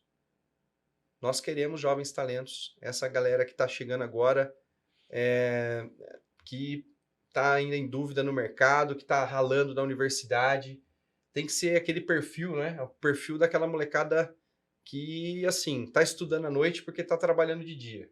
Né? Está fazendo dentro do ramo de engenharia. Se você hoje, que está vendo esse episódio nosso, né? E tem aí, está atuando dentro das áreas de engenharia, sejam elas quais forem, né? No contexto aqui da Trevi, Sim. Áreas de engenharia, e que está aí no último semestre, está indo para o seu TCC, né? Vem com a gente, entra em contato com a gente, pelos canais aqui da Trevi. No recorte, no corte, na edição aqui, a gente já coloca nesse momento aqui. Entre em contato com a gente pelos canais da Trevi. Aqui, ó, os nossos contatos estão à disposição de vocês. Na descrição do episódio também vai ter. Na descrição do episódio. Nós queremos esses jovens talentos que queiram aprender o que é eliminar desperdício, o que é o Lean Thinking, o pensamento enxuto, o que é aplicar isso no dia a dia, aplicar isso na sua vida, aplicar esse conceito para contribuir com a sua comunidade, para contribuir com a sua escola, muitas vezes até dentro da própria universidade, porque me diz um cenário, me diz uma prestação de serviços que seja, ou uma empresa que transforma, que tem agregação de valor, que faz a transformação, né, para um produto, transformação da matéria-prima em um produto de valor agregado, que não tenha processos. Né? Como o próprio Eduardo falou, a própria Data Square está se preparando para entender o quê? Quais são os processos da nossa empresa. Uhum. E até no campo jurídico, você que é talvez não dizer especificamente para os advogados, para o corpo, né, do direito, para o público do direito, que existem os processos jurídicos. Só que um escritório de advocacia, ele precisa de processos administrativos. Ele precisa saber exatamente lidar com prazos, lidar com indicadores. Por quê? Porque como que você remunera os advogados de forma adequada? Como que você faz esse trabalho de forma que o processo daquele processo jurídico, né, não se perca ao longo da história? Então a gente está dizendo o seguinte, é um leque gigante de possibilidades e que eu lanço esse desafio por quê? Porque nós queremos lançar aqui, brevemente, a Trevi Soluções Lean, para ficar bonito, fica Education, né? Uhum. Não, Trevi Academy, né? Nada disso, ó. É Trevi Educação, Soluções Lean na parte educacional, né? Então, a gente começar a formatar, gerar exatamente essa massa crítica, né? Eu tive a chance de ter aula com um professor que fazia parte do time do Paulo Guedes, né? E ele, cara, a aula que eu tive com ele foi uma aula assim que eu não dormi depois, né? E no outro dia era o dia inteiro de aula, né? Na especialização, na Fundação Dom Cabral. E esse professor, cara, ele mostrou assim o potencial do Brasil. O nosso país tem um potencial gigante. Ele contou um case que foi conduzido pelo escritório dele sobre o arroz. O quanto se perdia do arroz lá do sul do país para chegar no Nordeste, o quanto se perdia de arroz, que é a base da alimentação brasileira, é o arroz e o feijão, o quanto se perdia de arroz, né, nesse transporte do sul do país para o Nordeste. Né? Era coisa milionária, uma safra milionária. E o projeto do escritório dele fez o que? A intervenção né, dentro do cenário do governo, para ajudar a remodelar todo esse fluxo, toda essa cadeia do transporte do arroz. E a logística está em voga hoje, né, nos processos logísticos. Então, a gente também tem conhecimento nisso. Estou aqui com um especialista na parte de logística aqui, o Roberto. Então, assim, o quanto, milhões e milhões de reais ganhos, né, aquilo que seria desperdiçado, né, no país como um todo, pode ser redirecionado para outros projetos. Por quê? Porque alguém estudou o fluxo, alguém entendeu como é que funcionava, estado atual, alguém foi lá e falou assim, cara, esse estado atual tá cagado, literalmente, né? A gente tá perdendo muito dinheiro, né? Alguém tá ganhando dinheiro, mas não é aquilo que precisa. No final das contas, o arroz lá no final no Nordeste chegava um absurdo de caro, né? Chegava caro, né? E de repente, né, aquele monte de atravessador, aquela monte de frete desnecessário, e de repente, com a hidrovias, com a cabotagem, né, você consegue mudar essa história e tornar algo que é básico para o povo brasileiro mais acessível. Então, assim, imagina quantos outros casos a gente não tem, né? Quantos outros casos? de desperdício. Então, você que é jovem, você que tem essa ambição de ver o país de um jeito diferente, né? E ele falou uma coisa assustadora, né? Que para a gente chegar a ser um país de primeiro mundo, a gente precisava crescer de 2019, né? Quando foi 19 que foi o governo Bolsonaro. Em 2019, quando eles fizeram essa conta, e eu estava lá quando eles fizeram a conta, o Brasil, para chegar no nível de um país desenvolvido, como China hoje, Estados Unidos, para chegar num nível, um Japão, um país desenvolvido, né? Dito como a gente aprendeu de primeiro mundo, o Brasil precisava, a partir de 2019, crescer 5% ao ano sistemicamente. Aí a gente encarou uma pandemia, aí agora a gente encarou uma troca de governo, né? Que, a título de democracia, eu acho extremamente saudável, mas a gente tem que estar atento exatamente a resultados, as situações que a gente está vivendo, o desperdício das contas públicas que a gente está vendo. Ao passo em que, se nós não trabalharmos regionalmente, né, porque o PIB do Brasil não tem PIB do Brasil, é que nem a OEE, né? Eficiência Global do Equipamento. A eficiência global do equipamento, você não faz projeto para melhorar a OEE, né? Eu aprendi isso com o Mauro Caseto, né? Ele falou assim, cara, você não faz projeto para melhorar a OEE. Você usa o OEE como uma referência, desdobra os indicadores, desdobra exatamente as componentes do OEE. E aí, desse desdobramento, você desdobra de novo, até entender quais são os motivos que geram os desvios. E ali você faz os projetos. Então, para que o Brasil cresça, os nossos municípios precisam começar a entender o que é redução de desperdício. Porque o PIB do Brasil é a consolidação do produto interno bruto de cada município. De cada município. Ou seja, é um valor lá exorbitante do Brasil, mas que a título de resultado não quer dizer nada.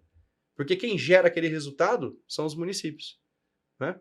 Então, se eu pegar nível estadual também, não resolve, porque eu tenho o PIB do estado. Então, o PIB do Mato Grosso, por conta do agro, é o maior PIB do Brasil hoje. Passou São Paulo, de lavada, né? Mas o São Paulo é industrial, né? Só que a indústria está chegando no agro. Então, os grandes fazendeiros estão se juntando, e isso é uma coisa que não acontece aqui em São Paulo, que é os concorrentes se juntarem por um bem comum. Então, as associativas, né? Você tem concorrência, o produtor do milho ali, o produtor do milho aqui, o produtor do milho lá. Né? A gente já, no passado, concorreu pelo preço do milho entre nós. De repente, agora eu estou associado para construir uma usina lá de bioenergia, para agregar valor. Antes eu vendia commodity, agora eu vendo etanol. Antes eu vendia commodity, agora eu vendo energia. Antes eu vendia commodity, agora eu vendo o quê? Base puríssima para ração animal, né? O meu concorrente virou meu parceiro, virou meu sócio, né? Entendeu? Isso é um caminho virtuoso. Isso é um caminho virtuoso e que incomoda algumas áreas do nosso governo atual, né? Esse caminho virtuoso é importante para o crescimento do nosso país. Então, de novo, se não tem experiência, se não tem o skill, né? Não é o core da sua empresa, contrate especialistas. Contrate pessoas que saibam fazer o trabalho, né? O time que nós trabalhamos esses últimos dias, né, foi um mês de trabalho. O período foi um mês. Efetivamente foram 2 semanas, né? A gente pode falar assim de 10 dias de trabalho, né, dentro de um mês. Eu tenho certeza que, assim, o que o Roberto, né, trouxe de conhecimento para aquela equipe, o que eu pude contribuir de conhecimento com aquela equipe, é algo que mudou a história daquelas pessoas. Né? Não é verdade? Nós tivemos feedback a respeito, né? As próprias pessoas, né? Eu digo, quando eu falo as pessoas, eu não estou me referindo ao chão de fábrica só, estou me falando da gestão até o chão de fábrica. Nós tivemos feedbacks das pessoas nos dizendo, olha, agora eu entendi. E agora que eu entendi, eu sei fazer melhor. Então, veja que as pessoas não fazem melhor por falta de conhecimento. E é triste, porque o brasileiro, ele é um cara carente de conhecimento, né? E aí, o que a gente está se propondo como Trevi é levar o conhecimento que a gente adquiriu nesses 30 e poucos anos, as experiências internacionais, os contatos com especialistas no mundo todo que nós tivemos, para as pessoas dentro do Brasil, né? Um investimento desse por uma empresa hoje, isso aí é uma fortuna, né? Então, assim, poder usufruir de mais, juntando nós dois, quase 60 anos aí de bagagem, de experiência, de vivência, né, dentro da sua empresa, é uma chance fenomenal, fenomenal. Não é porque nós não, tá? Não é porque somos nós, mas é que nós somos muito bons mesmo, né? E se você não nos conhece, vem conhecer, você vai se surpreender.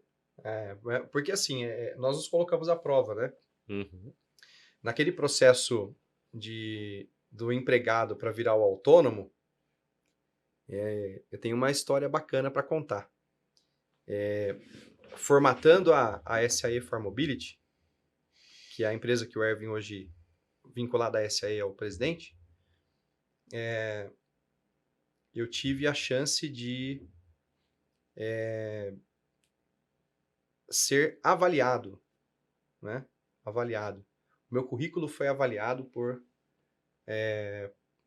pelo que seria o diretor financeiro, assumiria a parte financeira, né? O Carlos Coradi, né? Um senhor de muita experiência que assumiria então a parte financeira da SA for Mobility. Depois, por outros desdobramentos, ele acabou não dando essa continuidade. Mas nós estávamos ali na 5ª reunião quando ele chegou.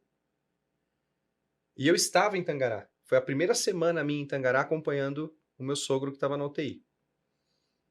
E aí, eu por bem falei para ele assim, seu Carlos, eu vou fazer o seguinte, vamos fazer uma reunião para eu poder colocar a par de tudo o que aconteceu até agora. O senhor está chegando, tá? Então quero fazer uma gentileza na minha cabeça, né? Era algo natural, né? Vai ser o diretor, eu tenho que ensinar, contar para ele o que a gente fez até agora, né? Terminada a reunião, esse homem fala assim para mim, Corade. Aristides, você fez isso porque o Erwin mandou? Ou porque você sentiu vontade de fazer? Né? Eu falei, não, fiz porque o Erwin me mandou. Eu fiz em respeito ao senhor, que vai assumir uma posição importante da empresa e que muitas reuniões nós já fizemos a respeito da organização e achei pertinente, né, e por bem colocá-lo, né, na mesma página de todos os demais, né, que serão diretores. Ele parou assim, né? Então eu quero te dar um presente. Que presente? Eu, com a minha experiência, contou a história da experiência dele e tudo mais, eu quero avaliar o seu currículo. Manda o seu currículo para mim. Rapaz do céu, eu falei, tá bom, né? Tive que até dar uma atualizada no currículo. Que legal, né? Tive que dar uma atualizada no currículo, porque o currículo meu tava lá atrás o negócio. Até então eu tava trabalhando como especialista ali na Bosch. Né? Mandei o currículo para ele. Não deu muito tempo, não. No outro dia ele me respondeu. Falou assim, olha, o seu currículo é impecável. Falou assim, 2 pontos que eu quero tratar com você da minha análise. Você trabalhou 20 anos aí numa empresa alemã e não fala alemão. Primeira coisa. Ponto positivo para mim. Não fala alemão, né? Então, você não fala alemão. Pô, você é alemão básico. O que é isso? Pô, você tinha que ter fluência no alemão, trabalhando numa empresa alemã. Tá bom, seu cara, tudo bem. Mas ele, duro, sabe? Duro, fazendo uma avaliação dura comigo. E outra coisa, tudo isso que você tem de experiência não vale de nada. Porque você nunca se experimentou no mercado. Você só trabalhou na Bosch até hoje na sua vida. Eu falei... Tá, ou vontade de xingar, mesmo, né? Vontade de xingar. Não, vontade de xingar o seu coragem. Falei assim, caramba, né? Era pra ser uma avaliação, uma coisa positiva, né? Não sei o quê. Né? Mas na hora, de novo, né? Toda resistência, toda né? Informação que você chega e recebe de forma genuína, assim, muitas vezes ela causa dor, né? Causa uma dor, né? Então, aquilo, cara, mas aquilo pegou, hein? E eu já vinha estruturando, já vinha pensando exatamente nisso, né? Como é que eu saio do empregado? Tenho mais aí 10 anos de carreira útil dentro da empresa e os próximos 10 anos como é que vão ser? E eu falei, olha, tá na hora de pensar em alguma coisa nova, né? Uhum. Então, a gente se experimentar no mercado não é um jogo de vamos ver o que dá. Tanto o Eduardo, você, Eduardo, Roberto, a gente não podia tomar uma decisão como essa de sair de uma empresa, de uma grande empresa, para ver o que dá, né? A gente não é louco. Ninguém é louco aqui. Ninguém rasga a nota de 100, rasga? Não. Então, a gente tinha lá no fundo uma consciência do nosso potencial, mas que estava represada, né? Agora, imagina se o seu Corade fala isso pro Eduardo, fala isso pro Roberto, fala isso pro Ari, 10 anos atrás, 20 anos atrás, quando você estava lá começando a sua universidade, os primeiros passos na carreira. Por isso que, de novo, os jovens que estão aí perto do TCC, da engenharia, né? Um outro perfil interessante, né? Aquela pessoa que é um especialista hoje no que faz, que está dentro de uma empresa, que está se sentindo o quê? Represado, que tem um baita de um conhecimento, mas está represado, né? Essas pessoas, esses dois extremos, né? Aquele que é o jovem que está em formação, que, poxa, como é que eu já posso caminhar com a minha carreira para ser empreendedor, para atuar, por exemplo, dentro de uma Dot Square, dentro da Trevi, né, no meio que num modelo de startup, já inovadora, inovação, pensando em inovação. Como que a gente se aproxima desse público, né, demanda aí para Dot Square, né? Uhum. E como que a gente se aproxima desse público que está dentro da empresa, né? Que está dentro das empresas, atuando, trabalhando e que está se sentindo represado. Que tem uma especialidade, tem um dom ali, mas que está se sentindo represado. E que precisa se libertar. Precisa enxergar que a especialidade dele, que está represada, ela está sendo demandada em muitos outros lugares, que vão valorizar muito mais essa pessoa em outros lugares, né? E a pessoa, o Murdoch, o Diego Mangabeira, meu irmão, ele fala muito do Murdoch. O Murdoch fala um negócio que assim, você tem que trabalhar onde você se sente valorizado, né? Não onde você se sente Subutilizado. Não, ele usa uma expressão que fala assim, ó, você tem que trabalhar no lugar, você tem que o seu trabalho tem que ser de alguma forma aquele trabalho em que quando você vai fazer o atendimento do seu cliente ou quando você chega próximo das pessoas para quem você está prestando um serviço ou vendendo um produto, as pessoas olhem para você e os olhos brilham, os olhos vão brilhar, entendeu? Pô, cara, o Eduardo chegou, né? O Roberto chegou aqui né? O Roberto chegou, o Ari chegou. Cara, o Ari chegou, né? E aí as pessoas vão te acolher, vão te receber bem. Você tem que trabalhar num ambiente em que você é bem recebido, bem acolhido, em que as pessoas desejem o seu conhecimento. E não que você seja num ambiente em que você é tolerado. Entendeu? Esse negócio, quando meu irmão falou pra mim isso aí pegou de um jeito, cara. Cara, eu tô trabalhando num ambiente em que estão me tolerando ou que as pessoas realmente gostam ou sentem brilho nos olhos quando me veem, entendeu? Aí veio o Corade falando assim, cara, você não vale de nada seu currículo, é que você não foi experimentado no mercado. Então é o seguinte, nós já estamos no o terceiro ano de experiências daquilo que nós vivemos dentro do ambiente automotivo e que agora nós estamos colocando à prova. Em vários outros segmentos diferentes. Vários outros segmentos, estamos indo para vários nichos de mercado. Estamos indo já estamos indo para os aeroportos, né? Já fomos para o hortifruti, já fomos para o varejo, petrolífera, já fomos para a petrolífera, né? Uhum. Nós podemos dizer assim, sem medo de ser feliz, né? Modéstia às favas, né? O conhecimento que nós temos, né? E incluo aqui o Eduardo como CEO da Dot Square, esse conhecimento, ele pode ser usufruído pelo seu negócio, pela sua empresa, para evitar desperdício. Para você não ficar queimando cartucho, queimando pessoas dentro da empresa, da organização, tentando dar um jeitinho. Não. a gente sabe o que faz, né? A gente entrega resultado. E hoje foi um exemplo disso, não foi? O nível de assertividade da nossa empresa é altíssimo, né, Ari? Essa que é a grande verdade, né? Não houve nesses 3 anos nenhum cliente que a gente não entregou além do esperado. Não houve, né? O grau de satisfação das pessoas, dos times, de todos os níveis dentro das empresas tem sido assim muito alto, e os feedbacks têm sido muito acolhedores, né? As pessoas, a gente termina o projeto e o pessoal fala, cara, não vejo a hora de a gente começar o outro. Então é muito bacana, muito bacana. E muitas vezes é um ciclo de um ano. A gente tem uma demanda. Olha só que interessante, né? Como que é desperdício? É desperdício muitas vezes. Vou desenvolver uma equipe especialista em Lean dentro da minha organização, né? Lembra, não é o seu core. O seu core é fazer determinado produto. Você tem que ter especialistas naquele produto e naqueles processos, né? Se você precisa de uma atuação Lean, você vem e traz um especialista, atue pontualmente, execute o trabalho.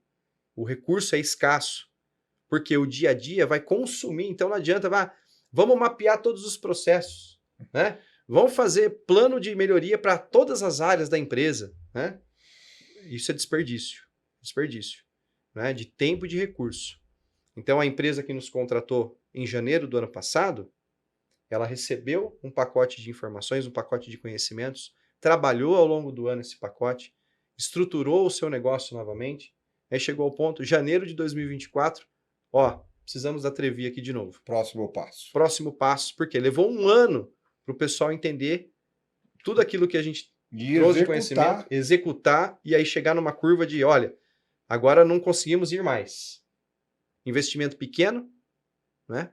Para nós um ticket médio alto, mas para a empresa um investimento pequeno, que vai surtir um efeito positivo para mais uma jornada, mais um ciclo de melhorias e assim por diante, né? Aí, para a gente concluir, né, esse raciocínio, traz essa leitura para aquilo que a DotSquare faz, Du. Como é que a DotSquare, então, ela pode contribuir nesse viés, né, no que a gente colocou aqui na mesa? Como que a DotSquare ela pode contribuir com negócios de diferentes segmentos, com a experiência de vocês, com a expertise de vocês, um pouco do operacional, aquilo que você sentiu o desejo de falar, está contigo agora. Legal. A gente se surpreendeu nesses 3 anos de CNPJ aberto e 1 ano de formação junto com o time. Temos a grata surpresa de ter clientes que estão conosco desde o começo, né? Nesse período que o Eduardo era autônomo, depois com o time, estão conosco desde todo esse tempo. E empresas de muitos anos de mercado, 20 anos de mercado, 8 anos de mercado, que a gente fazia perguntas simples como, olha, tem um CRM? CRM hoje já é uma ferramenta bem difundida e, estranhamente, essas pessoas não sabiam nem o que era um CRM, né? A gente surpreendia isso aí, de comer ou de passar na cara? Não sei, me explica aí. E assim, e precisando alavancar negócio e tal. Então, vocês comentaram bastante sobre desperdício, né? E dentro do marketing digital, a gente vê esse tipo de coisa acontecendo, como, por exemplo, vou contratar um estagiário aqui para ele cuidar da minha rede social, né? Então, não tem esse negócio de cuidar da rede social. Você tem que fazer a gestão da rede social. Você tem que ter estratégia com a rede social. Então, só contratar alguém para falar que você está fazendo ali as publicações do dia disso, dia daquilo, para falar que tem, para mim é um desperdício. Porque você não vai trazer o engajamento que você quer, você não vai atrair o público que você precisa e a pessoa não vai ver efetivamente um resultado real do trabalho dela acontecendo. Então, fora que quando a gente entra no trabalho de campanha realmente, né? Olha, a empresa já tem ali aquela maturidade, ela sabe o que é o investimento no Google, ela entende um investimento no inbound marketing para entregar conteúdo, e-book, blog, fazer um trabalho técnico no site para poder ranquear o seu site tecnicamente com as palavras-chave, né? Você também tem os desperdícios. Olha, um custo de uma campanha, por exemplo, a gente pode reduzir em 50% na maioria das vezes fazendo um ajuste na copy, no texto. Eu faço um ajuste ali entendendo que os testes, né? Igual no mapeamento de fluxo de valor ou de layout, quando vocês fazem as variações ali, né? Ó, o cenário A, cenário B, cenário C, cenário... no marketing é a mesma coisa. Não tem verdade absoluta. A gente está lidando com pessoas lá do outro lado. Pessoas mudam de ideia. Um dia ela gosta do verde, outro dia ela gosta do vermelho. E a gente tem que fazer nesses testes. E o resultado, seja bom ou ruim, a gente vai colher e vai ter o aprendizado. Traz para dentro de casa e muda de novo. Então, a gente atua bem nessa linha, né? E vocês falaram tanta coisa aí que eu vou precisar de ajuda aqui para poder trazer mais estímulos também, tá? Mas basicamente é isso. Bacana. Tem uma jornada aí, né? Eu acho que o alto aí da nossa conversa hoje foi o que você disse. Estamos numa jornada. Sim. Então, assim, quando a gente olha uma empresa, né, já com seus resultados, toda estruturada, com seu parque de máquinas, quando a gente olha algumas empresas do mercado hoje que são consultorias muito famosas, né, G4, e outros aí que a gente pode citar, Terzone, enfim, empresas de renome no mercado hoje, né, na parte de consultoria. Quero lembrar aqui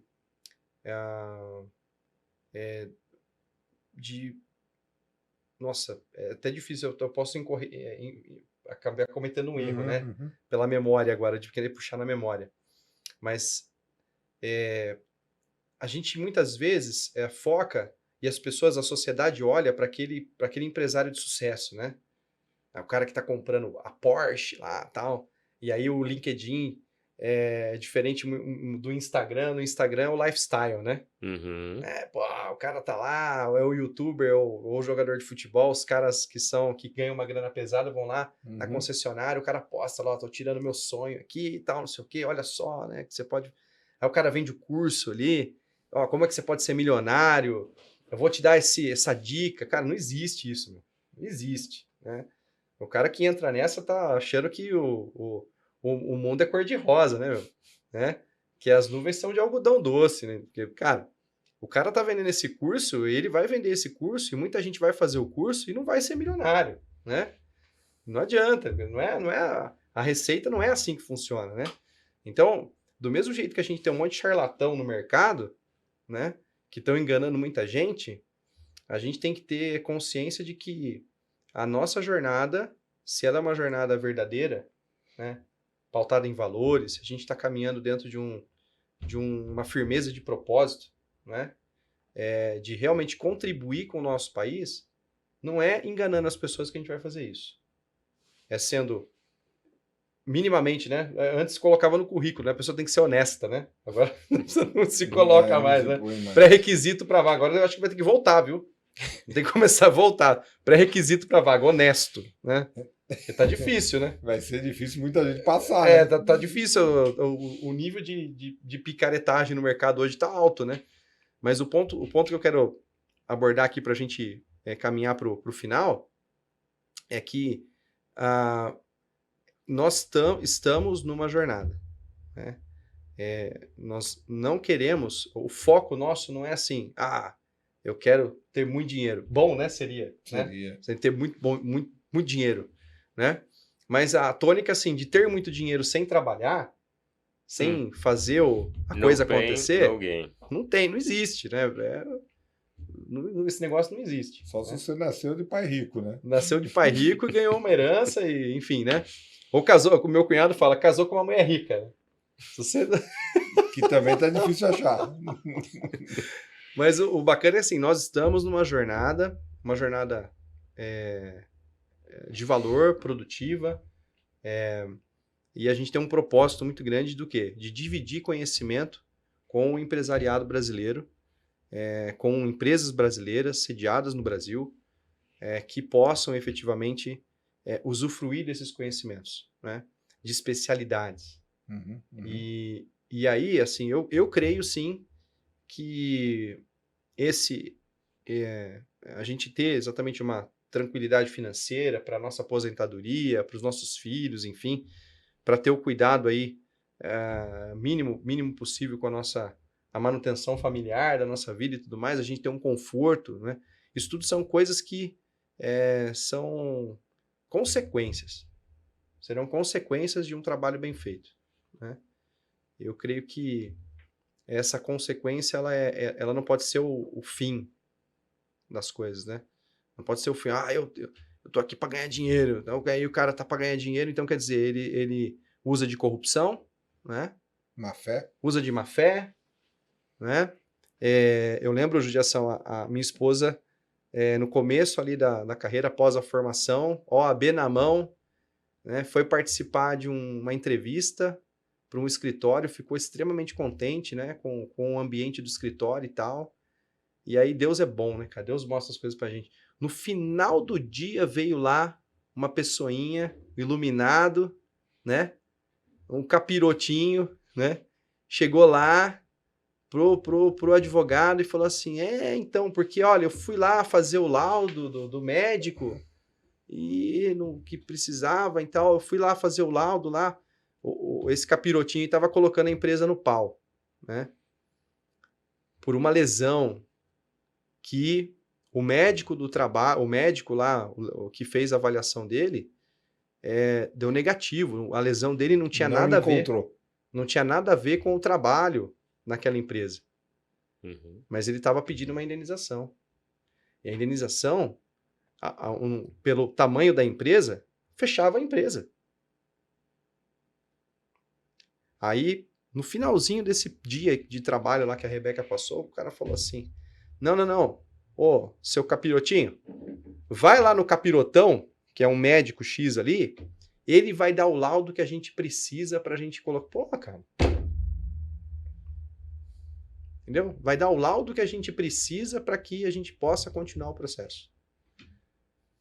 Então ali a gente já viu, conflito de valores, eu ganhar a qualquer custo, né? Eu tô fazendo um negócio que vamos imaginar que deu certo, eu não sei o que aconteceu, mas vamos imaginar que deu certo, que o cara ganhou a indenização. A empresa que tinha lá faliu por conta da indenização. 50 pais de família na rua. Colocou uma galera na rua, matou um empresário que poderia gerar novas posições por conta do quê? De mau caráter. Mau caratismo, corrupção. Então, cara, a gente precisa ficar atento com essas coisas, né? Eu não sei se o Du já passou por isso, mas a gente já passou, a gente teve que negar, né? Demitir clientes da carteira. Demitir clientes por mau caratismo, né? Por choque de valor, né? E isso nós vamos ter que enfrentar, mas é um caminho mais difícil. É o mais difícil. É o mais difícil. Sem dúvida. Mas para a gente ver resultado nesse país, a gente tem que ter essa firmeza de propósito. Né? O Ari colocou muito bem, né? Nessa ocasião, a gente conversou muito bem. A gente estava no começo da carreira, precisando, né, daquele dinheirinho, né? Vamos falar assim. E a conversa minha e do Ari foi fantástica, né? Assim, se a gente se corromper agora, não tem volta. Então, a gente se propôs a não se corromper. Vamos manter a fé e vamos fincar o pé aqui, que nós vamos andar reto, direito, cabeça em pé. E foi uma decisão maravilhosa, porque logo em seguida Deus abençoou, né, Ari? Sem dúvida alguma, sem dúvida alguma. Então, firmeza de propósito, honestidade, a gente não vai enganar, não enganar, né, para ter benefícios imediatos, né? Porque esse mundo gira, essa bola roda, né? Foda. Essa bola gira e nessa hora que aí a gente separa o joio do trigo, né? É verdade. Sim. E aí, Du, fala aí, considerações finais aqui pra gente encerrar o nosso Se não vai longe, Du, aqui a gente adora conversar. Trevi.square. Legal, bom. Primeiramente, né? finalmente, na verdade, né, para finalizar, obrigado de novo pelo convite. Queria agradecer a Deus pelo dom da vida, por permitir que a gente tome coragem de empreender. Não é fácil, igual a gente falou desde o começo. Agradecer a família, né? Minha gatona que está lá em casa também, vendo o Felipe, o meninão de 11 anos. É por eles, né, que a gente faz tudo isso. Então, a família sustenta a gente nas horas difíceis, vê realmente como nós somos sem máscara, sem filtro, sem iluminação, né? Sem nenhum pó de arroz, né? Sem nenhum pó de arroz na Maquiagem, cara, sem o maquiagem. make-up aqui, ó. Então, e claro, colegas, amigos, brothers, irmãos igual vocês, de clientes, né? E esse relacionamento cliente-fornecedor, ele vive trocando toda hora. Amanhã, por exemplo, a gente vai estar num cliente da DotSquare, num relacionamento que vocês estarão como fornecedores. Então, é exatamente isso que você falou, enxergar esse ciclo, né, de essa roda virtuosa girando, é muito importante, que o que tem acontecido lá no agronegócio e tal. A DotSquare, ela existe exatamente para ajudar empresas como a que vocês trabalham, dos clientes de vocês, de você que está aí, às vezes, se batendo em coisas simples, igual eles comentaram aqui, né? Então, pede ajuda. Chama lá no WhatsApp, chama no Instagram, o pessoal vai te atender e, às vezes, numa troca de mensagem, a gente consegue te dar uma luz, te clarificar, e se fizer sentido, a gente avança para as outras conversas. E realmente isso que você falou não é pelo dinheiro, é uma verdade. Porque a empresa que está com a gente até hoje, o meu cartão de visita lá não custou nada para eles e foi um problemão que eles tinham no site, que as pessoas entravam em contato e o formulário simplesmente não funcionava. O formulário não funcionava. E eu ali no comecinho, querendo mostrar serviço, falei, não prometi que ia resolver, mas falei, deixa comigo que eu vou dar uma olhada. E era na parte de programação, e eu estudei programação há 15 anos atrás, na época que se chamava técnico em informática. Eu entrei no código, fucei YouTube, tutorial, pedi ajuda para um amigo meu que era mais fuçado. Na próxima reunião, né, que já era uma reunião de, olha, e aí, para onde que vai nosso relacionamento, o que a gente vai fazer e tal. Apresentei a proposta, e no final eu falei, inclusive, aquele problema no site está resolvido. Top, né? Cartão de visita, sem custo, né? Claro, assinaram, estão com a gente até hoje. Então, assim, realmente a gente está aqui para contribuir. É claro que em algum momento essa troca gera valor para os dois lados e a gente está aqui para fazer essa roda continuar girando. Legal. Robertão, considerações finais? Eu acho de tudo que a gente conversou, duas coisas é muito importante frisar, né? Tanto a DotSquare quanto a Trevi, ela tem um conceito de ganha-ganha, né? A gente faz questão que as coisas sejam transparentes, né? Que as pessoas saibam os nossos limites, as nossas limitações e o que a gente se propõe a fazer, né? E dentro dessa transparência existe a questão muito franca e verdadeira da franqueza de colocar o cliente na situação ou deixá-lo saber exatamente a situação que ele está e o potencial que ele pode alcançar com a nossa expertise e com a nossa ajuda, né? Então a gente não promete milagres, a gente trabalha na verdade, né? E com transparência. Isso significa que nós, como empresário, vamos dar o nosso melhor, mas sem que você, contratante, dê o seu melhor, não vai ser um avanço significativo, né? Então, assim, se você está querendo botar realmente carga lá, fazer acontecer, nós estamos com você. Você vai conseguir tirar o melhor que a sua equipe consegue produzir. e endossando aquilo que o Roberto falou, tanto para a Trevi quanto para a DotSquare, o cenário de hoje foi bem especial. Nós combinamos que se a demanda da empresa, depois da apresentação de hoje, se a demanda fosse, vamos fazer mapeamentos, que a gente não continuaria. Por quê? O nível de assertividade do nosso trabalho, ele entregou para a empresa problemas sistêmicos. Um problema sistêmico é aquele que ele permeia, independente do fluxo de processo, independente do fluxo de valor. É uma situação sistêmica. Então, se o pessoal não se debruçasse, se mobilizasse, porque o recurso é o mesmo. Então, eu posso ter numa empresa vários fluxos de valor, mas o recurso para atuar, para resolver problemas é o mesmo. Né? Então, se eles não se mobilizassem em prol das prioridades para resolver aquele problema que já está evidente e começassem a falar assim, então, que bacana que tem o mapa, né? Agora vamos fazer outros mapas, é o que a gente viveu no passado, né? De fazer mapa, dar com pau, mapeamento de tudo, mas aí não tinha resultado de nada. E aí falou assim, cara, se a empresa for por esse caminho, é não. A gente tem que dar o nosso recado, falar, olha, nós entregamos a vocês problemas sistêmicos. Tem 5 problemas fundamentais que vão ser resolvidos. E a equipe tem que estar coesa e se reunindo semanalmente para resolver esse problema. Vocês topam? Opa, a gente topa e nós queremos isso. Ok, nós estamos juntos. Agora, se fosse mais do mesmo, para fazer exatamente a mesma coisa em outros fluxos e a equipe que a gente sabe que é a mesma, ia ter que ser demandada também para outra coisa, sem resolver aquilo que a gente já encontrou, então o caminho estava meio obscuro, o caminho estaria obscuro, era algo que não faria sentido para nós. Né? Então, se você quer mudar o cenário do seu negócio, da sua empresa, você já está há muito tempo no mercado, quer exatamente entender mais de processos, como que você pode melhorar, como que você pode, ainda mais no cenário hoje que nós estamos vivendo a economia do país, o aumento da carga tributária, infelizmente, né? Nós temos um aumento da carga tributária. Se tem um aumento da carga tributária, nós vamos ter que jogar o jogo.